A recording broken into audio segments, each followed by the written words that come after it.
Voilà.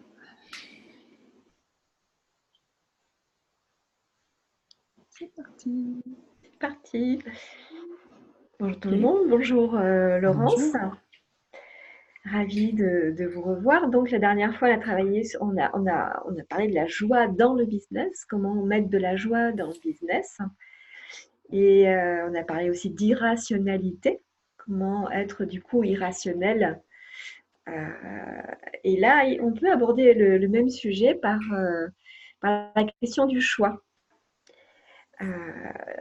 Quels sont les éléments de choix, Laurence, qui font que parfois ça ressemble à ce qu'on attend et puis parfois c'est complètement irrationnel. Oui, le choix. Bonsoir à tout le monde, ou bonjour tout le Bonsoir, monde. Laurence. Oui, sur le choix, il y a le choix qu'on fait avec son mental.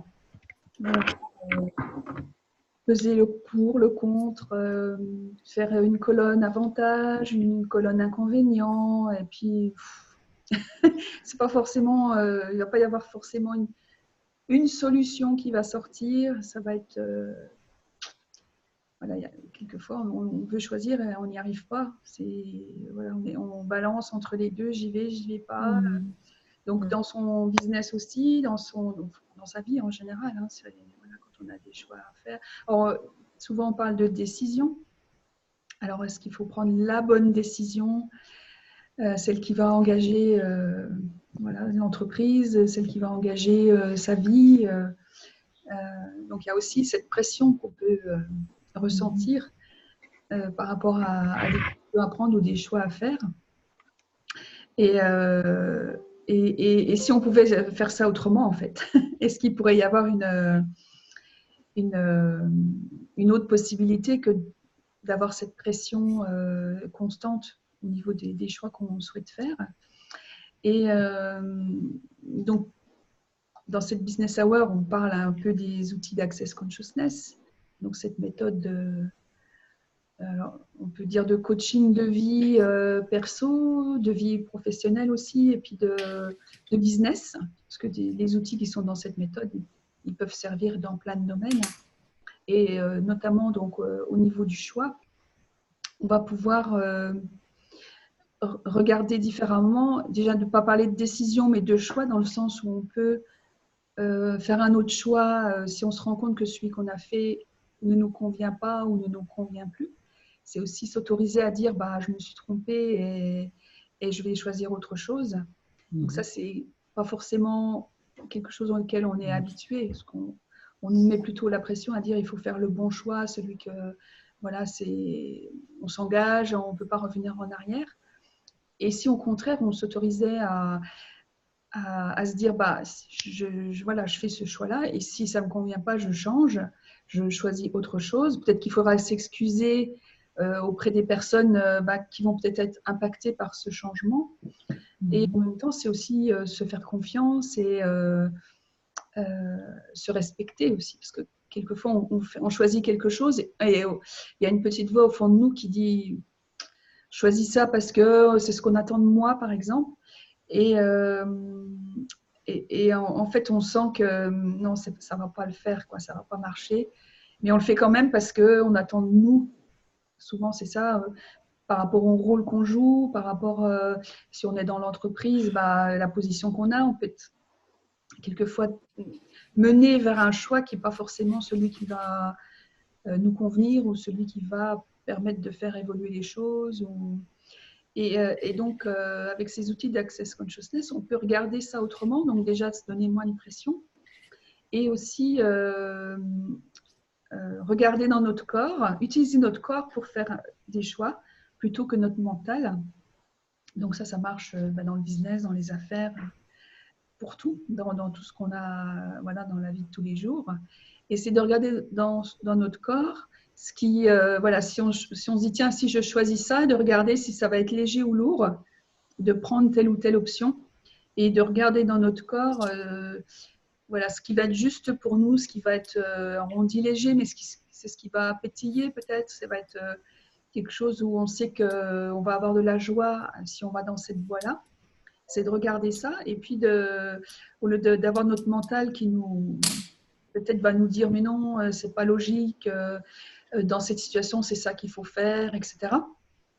Et de regarder plus voilà, à l'intérieur de nous, avec notre corps, quelles sensations on a, et de faire des choix différemment. Et donc, ça peut être un exercice. Voilà, c'est un exercice d'ailleurs que je vous propose de faire dans voilà, les jours qui viennent, par exemple, quand vous avez quelque chose, un choix à faire. Alors, vous pouvez commencer par des petits choix. Est-ce que je prends du thé ou du café pour le petit déjeuner, et voir ce qui, en vous, va vous faire choisir l'un ou l'autre, et regarder votre corps, comment il réagit. Parce que peut-être que vous prenez toujours du café, et peut-être qu'un jour, vous aurez envie de prendre un thé, et votre corps sera tout reconnaissant ou sera content d'avoir ce changement-là. Alors, c'est tout simple. Et en même temps, de regarder pour d'autres choses ensuite, qu'est-ce que ça pourrait changer pour vous. Et puis, quel autre point de vue vous pourriez avoir sur le fait de faire des choix différents, enfin, d'une manière différente. Pas des choix différents, mais de les faire d'une autre façon. Alors, est-ce que ça suscite des commentaires, ça? Est-ce que c'est quelque chose que vous avez déjà entendu? Oui, c'est OK pour moi. Moi je fais ça, donc c'est OK pour le moment. Ah ben super, hein, Koya. Ouais. Ouais. Oui, quand même. Quand on a fait, disons, c'est une méthode magnifique. Hein. Et c'est vrai qu'en appliquant, on voit bien que ça nous aide dans la vie de tous les jours, notamment pour les choix, légers ou lourds. Ça, c'est vraiment fréquent. Bon, moi, je le faisais d'une manière différente avant, mais je trouve que c'est plus facile. Et c'est plus facile de le faire comprendre aux autres aussi, de faire ça. D'accord. Parce que tout le monde ne sait pas s'écouter ou n'a pas cette intuition de l'intérieur, mais en posant cette question, le corps répond. Donc, c'est vrai que c'est super. Et donc, voilà, et de regarder ça aussi quand on est dans son activité, quand on est, je sais pas, dans son entreprise, dans son service, etc.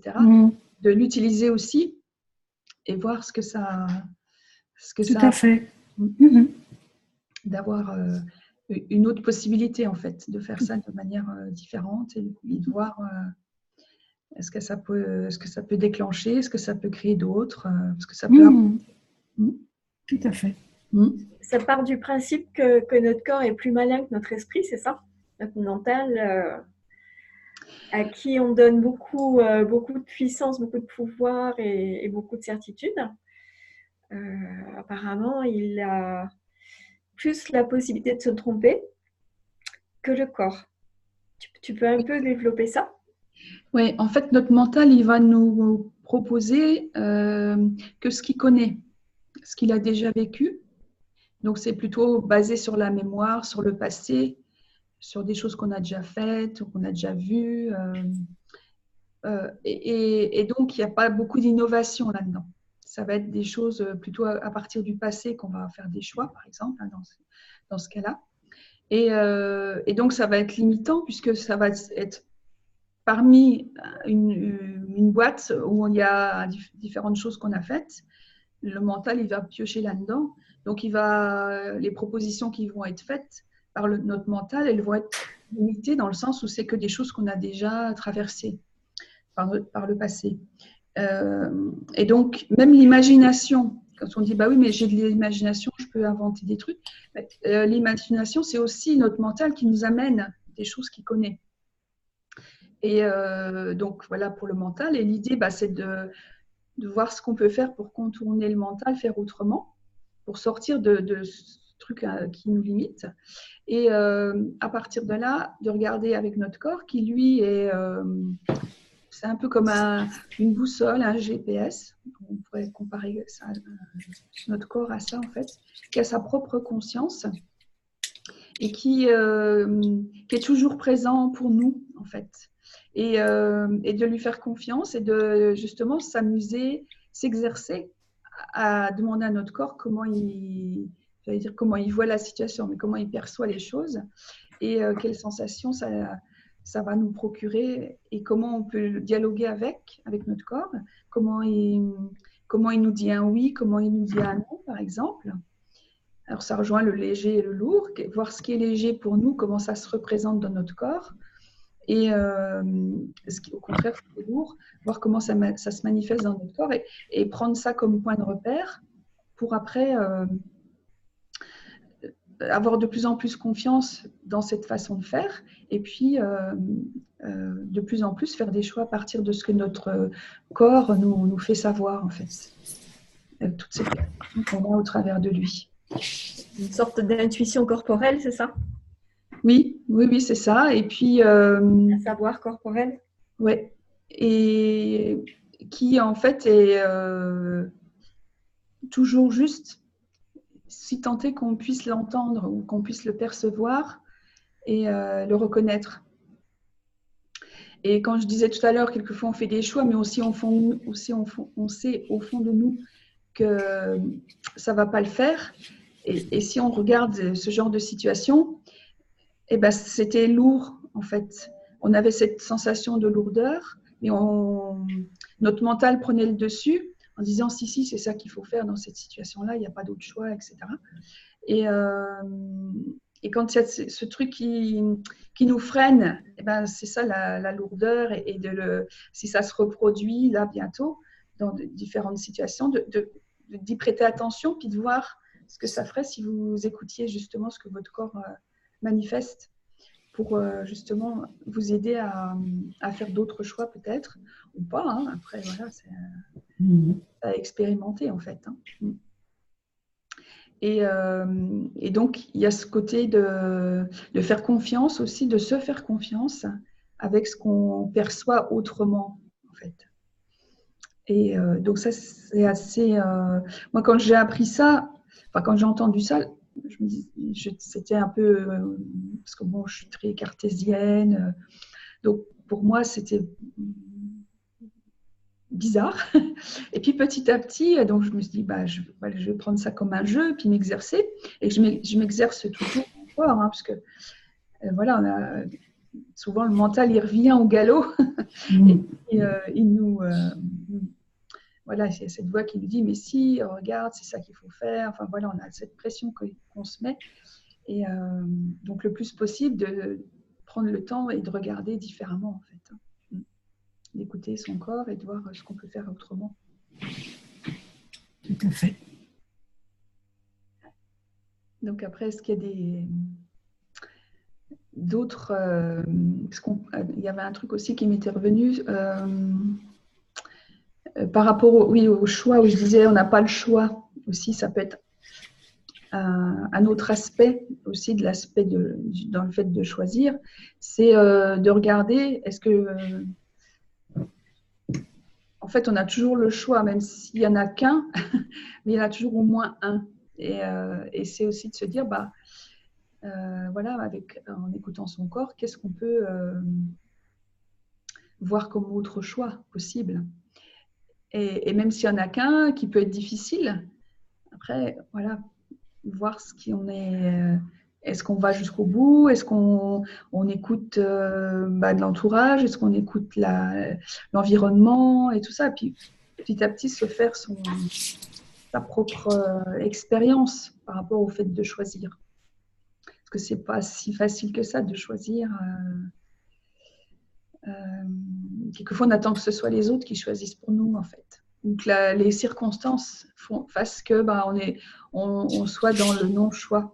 Puisqu'il ne restera plus qu'une seule option, donc c'est celle-là qu'on va prendre. Mais c'est aussi un choix de faire ça, d'être dans le non-choix. Donc après, est-ce qu'on s'engage dans sa vie, dans son business, pour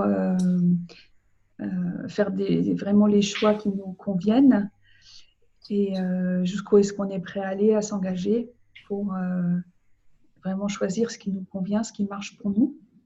Donc derrière tout ça, il y a beaucoup de notions et beaucoup de choses nouvelles, je trouve, par rapport à ce qu'on entend d'habitude dans les décisions, les choix qu'il faut faire, qu'il faut s'imposer avec, par exemple, un manager, il doit décider rapidement. Et là, avec notre corps, on peut décider rapidement. Et après, ça peut être un choix où on va se dire, mais attends, là, il y a le mental qui va nous dire, mais attends, est-ce que c'est vraiment bien? Est-ce que ça ne va pas être complètement irrationnel?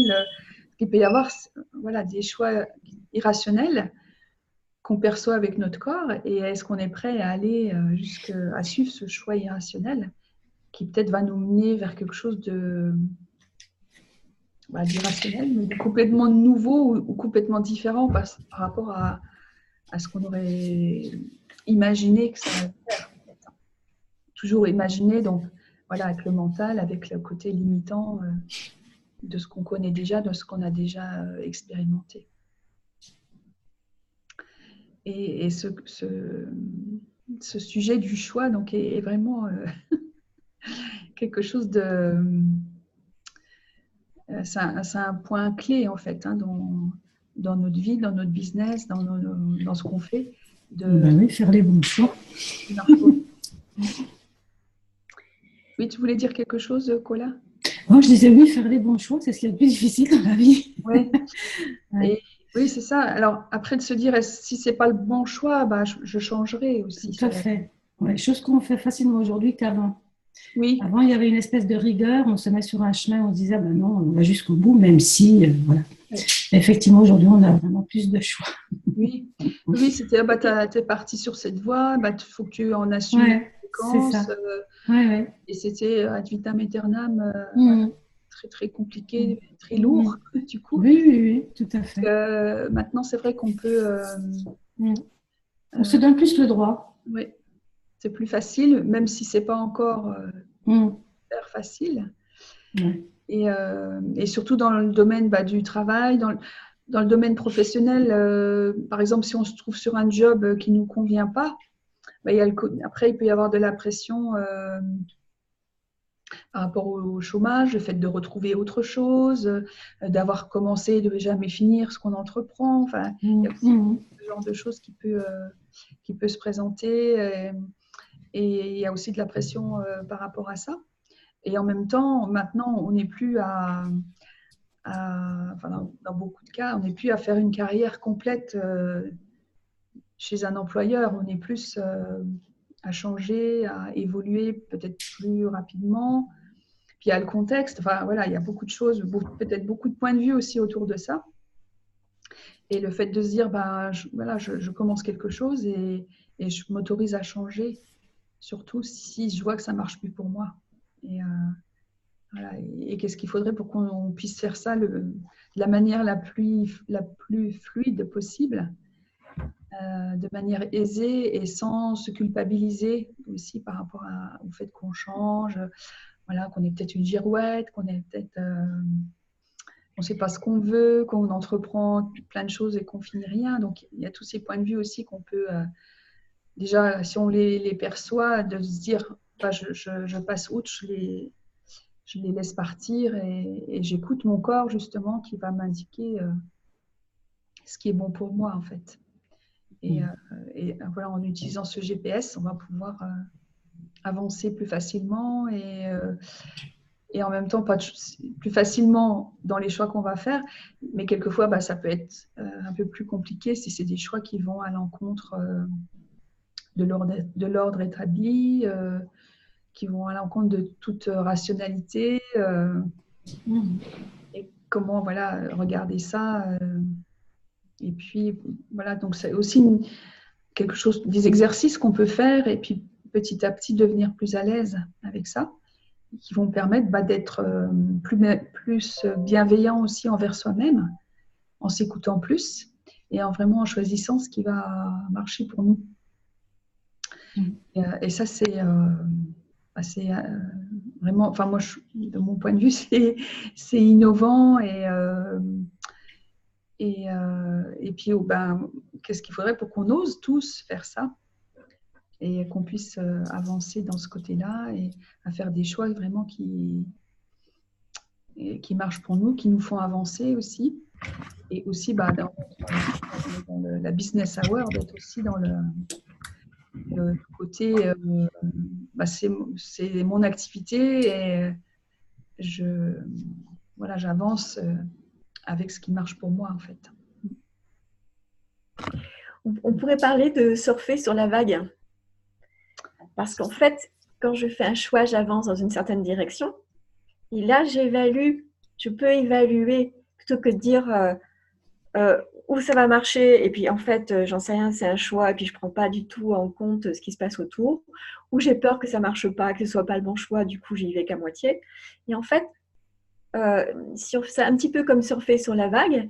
Ben, je suis à un endroit, donc j'évalue, est-ce que là je dois tourner, est-ce que je reste dessus, est-ce que je dois tourner de l'autre côté, est-ce que je dois baisser un peu, et, et du coup ça m'amène sur une vague suivante, et à ce moment-là je vais aussi m'adapter à la vague en fonction des ressentis que j'ai. J'aime beaucoup cette notion de surfer sur la vague, et finalement au départ, quand on apprend à surfer, ben, on est souvent dans l'eau parce qu'on ne sait pas faire, ou on se prend des tasses. Mais à force, on finit par avoir cette capacité à suivre ce ressenti intérieur qui dit, voilà, quand c'est léger, c'est vrai pour moi. Ça, c'est vrai pour moi. Quoi que on puisse en dire, quoi que puissent montrer les circonstances. Et c'est arriver à faire confiance en ça, c'est énorme. Ça permet de tenir sur la planche et de tenir sur la vague. Qu'est-ce qui permettrait de faire ça? C'est de prendre, comme tu disais tout à l'heure, des petits aspects où il n'y a pas d'enjeu majeur. C'est est-ce que je vais choisir du café ou du thé? Est-ce que j'ai envie de m'habiller en bleu ou en rouge? Est-ce que j'y vais à pied ou j'y vais en voiture? Ça, c'est les petites choses au quotidien. Et puis après, on peut prendre des décisions où il y a un peu plus d'engagement. Et comme j'ai déjà pris confiance, en fait, que finalement, quand je prends ces choix-là en surfant sur la vague, ça m'amène du plaisir et du bien-être. Même si ce n'est pas rationnel, parce que je vais mettre du bleu et du jaune en même temps. Mais c'est sympa, je me sens bien. Ben, progressivement, je vais continuer sur des décisions qui sont de plus en plus importantes.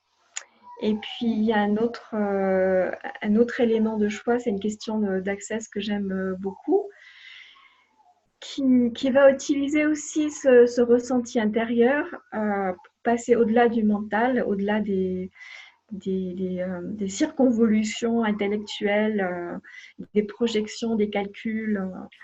C'est si je choisis ça, que sera ma vie dans 5 ans?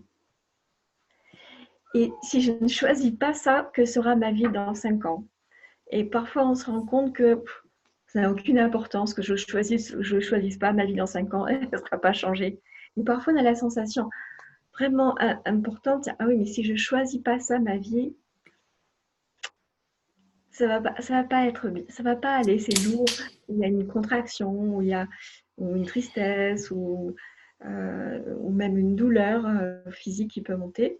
Par contre, si je choisis ça, que sera ma vie dans 5 ans? Et là, on sent que le dos se redresse, qu'on a la respiration qui est plus confiante, peut-être même un sourire au niveau des lèvres. Voilà, j'aime bien cette question-là. Ouais, c'est vrai que, et ça permet de suivre aussi, si c'est léger ou lourd, que sera ma vie dans 5 ans. Et on regarde léger ou lourd par rapport à ce que nous dit notre corps, et ça va aider à faire le choix. Et puis, un truc aussi dans ce que tu as dit, Marie-Josée, sur le fait de surfer sur la vague, c'est que ce qu'on a tendance à faire, c'est quand on a un choix à faire, on essaye de faire comme aux échecs, où on va anticiper, c'est-à-dire si je fais ça, donc ça fera ça, et puis après ça, etc. On essaye de voir ce que le choix va donner comme suite, comme possibilité. Et en fait, c'est pas possible de voir tout avant d'avoir fait le choix. Et ça, souvent, c'est ça qui nous bloque aussi. Et alors que par contre, si on fait le choix, c'est là qu'on va voir les possibilités qu'il y avait derrière. Et c'est là qu'on va voir, est-ce que je prends une autre vague? Est-ce que celle où je suis, elle est bien, finalement, je reste dessus? Est-ce que je change de direction? Et c'est là que ça va être plus facile à voir quelles sont les autres possibilités qui s'ouvrent à moi une fois que j'ai fait ce choix-là. Est-ce que je change de choix? Est-ce que je reste comme j'étais jusqu'à ce que ça ne me convienne plus? Et de regarder ça justement après avoir fait le choix, ça va être plus facile aussi.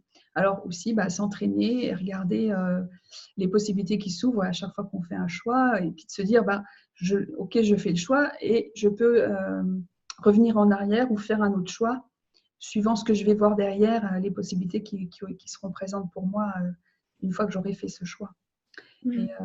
Et donc, l'idée de surfer, ça permet voilà, de passer d'un truc à l'autre de manière plus souple aussi, et puis où on s'adapte, et puis on peut choisir autre chose après, et puis ainsi de suite, de proche en proche, on va avancer, on va faire évoluer les choses vers quelque chose qui nous convient bien, qui nous convient mieux. Et donc être plus épanoui dans ce qu'on fait. Enfin, voilà, derrière, il y a des choses qui vont se présenter, qui vont amener à nous renforcer aussi, puisqu'on va être mieux, et puis on va pouvoir peut-être être encore plus opérationnel, par exemple, ou le fait d'être bien, voilà, on est plus productif aussi. Enfin, il y a aussi cet aspect-là dans le fait d'être bien à sa place, bien dans ce qu'on fait, qui va faire qu'on va être vraiment au top, quoi, si c'est possible, en tout cas. Ouais. Pour reprendre les notions de vague, j'allais dire une belle vague peut en cacher une autre. On ne sait pas ce qu'il y a derrière, mais si j'avance, je vais voir ce qu'il y a derrière. Alors que avec les calculs dont tu parles, c'est oui ou c'est non, c'est bien ou c'est pas bien, et on reste dans un jugement un peu dichotomique, comme ça, qui n'est pas très subtil en fait, et qui n'est pas basé sur l'expérience, et est basé sur l'idée qu'on a des choses. Et en fonction des idées qu'on a, ça permet d'avancer, ou au contraire, ça ne permet pas d'avancer. Tandis que là, c'est plus subtil, c'est plus intuitif, et c'est plus dynamique aussi. Et c'est pas ça va ou ça va pas, on va se décaler, on va avancer comme ça. Je trouve ça plus riche, plus créatif, et peut-être plus satisfaisant aussi, au bout du compte. Oui, puis parce qu'il y a ce côté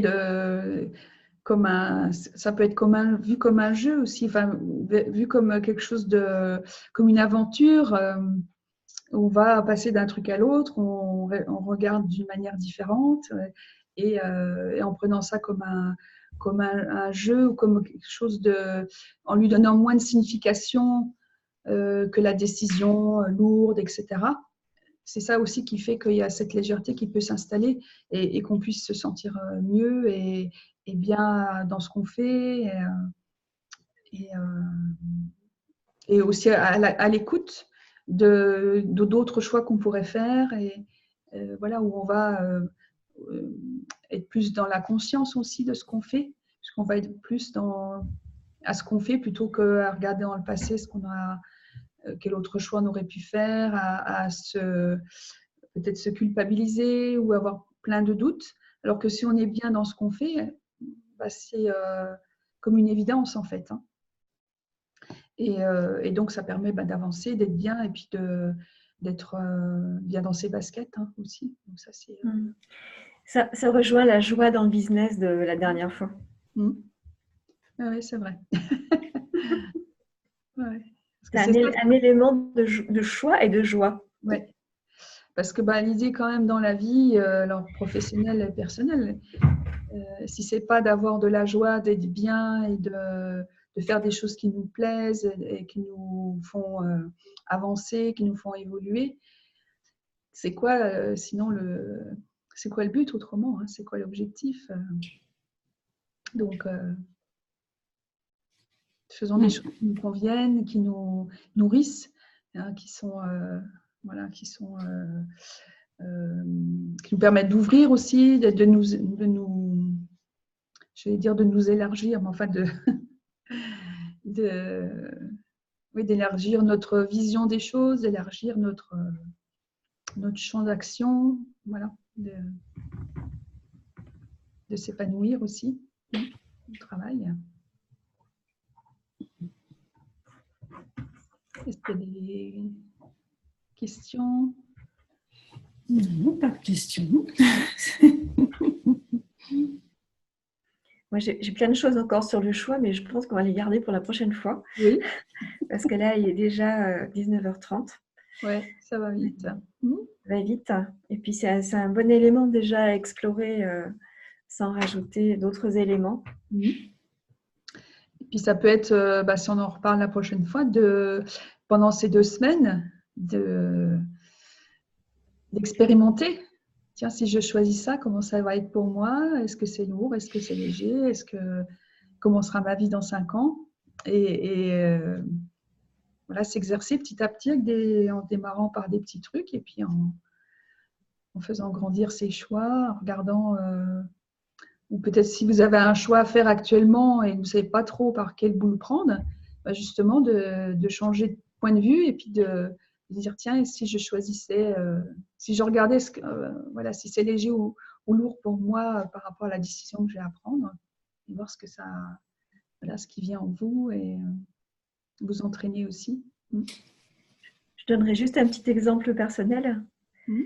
Je travaille aussi à l'hôpital et si je me pose la question si j'arrête de travailler à l'hôpital maintenant, que sera ma vie dans 5 ans? C'est quand même assez léger. C'est plus léger que si je continue, que sera ma vie dans 5 ans. Il y a vraiment une différence marquante. Je ne sais pas comment arrêter. Ça, pour l'instant, j'ai pas de visibilité. Mais du coup, ça me donne une capacité de regarder, d'observer, de poser des questions, et de commencer à mettre ça en œuvre, même si voilà, je sais que mon choix intime, léger, donc au plus proche de moi, serait d'arrêter. Je ne sais pas comment, mais ça ne fait rien. Ça travaille, même si pour l'instant, je ne fais pas de choix concret de partir, d'arrêter, mais ça met quelque chose en route. Puis ça se voit quand on parle, tu es souriante, on voit que c'est léger. Léger, ouais. Alors après, c'est pas forcément du jour au lendemain. Et en même temps, tu sais au fond de toi que c'est ça, quoi. C'est vers ça que tu vas aller. Et ça, c'est déjà énorme. C'est aussi ça, vers ça que je vais aller, mais je pense que si je ne le fais pas, ça va pas être bien pour moi, ça va mal se passer. En fait, voilà, et j'ai le choix entre une voie inconnue qui peut être pas forcément facile, parce que quitter un boulot comme ça, c'est pas forcément facile. Et puis, j'ai le choix de la routine, mais je sens que c'est pas OK pour moi. Oui, donc, quoi d'autre est possible? Est-ce qu'il y a un autre choix que tu n'as pas vu encore? Oui. Mais j'apprécie d'avoir cet outil-là maintenant pour diriger ma vie, même si ce n'est pas instantané. Ça peut être des options qui se prennent avec une perspective plus large. On peut faire ça pour 10 secondes et on peut faire ça pour 5 ans. Ouais. 10 ans. Oui, exactement. On en reste là pour aujourd'hui? Oui. Eh bien, écoute, ok, merci. Merci. Puis à une prochaine fois. Merci à bonne soirée à tous. Nicolas et ceux qui vont nous écouter après. Oui, merci Marie-Josée, merci à tous et puis à dans 2 semaines. Alors. Très bien, bonne soirée à toutes. Merci, au revoir. Au revoir.